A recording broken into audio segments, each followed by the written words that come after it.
gure aurkezpenetan edo gure posteretan testua txertatzeko aukerare badaukagu. Testuari ematen barin badiogu, denda biziko gauza hemen agertuko zaizkigu añadir titulo, subtitulo bat, edo testu pixka bat. Eta noski, hauek guztiak, idazten dugun denean, handitu egin daitezke,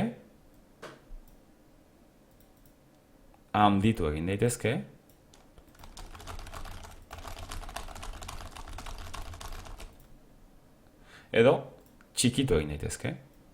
Adibidez, nik horrela jartzen badu testu hau eta aldamenean irudi bat, aukera bat izan daiteke.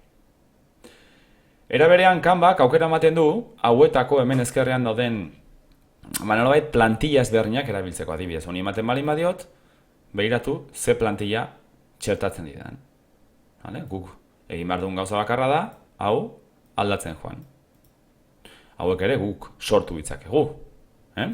Eta edozein testu txertatzen dugula, klik egiten badut adibidez hemen, aukera emango dit, letra aldatzeko. Nahi dudana.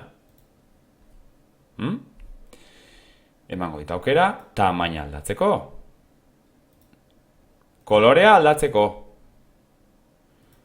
Beltza jartzeko. Kursiban jartzeko. Ezkerraldean, badakizute, testu editore bat. Letra larriz edo xez, minuskulaz jartzeko. Eta hori oso interesgarria da. Letren arteko espazioa handitu edo txikitu. Eta lerroaren altuera.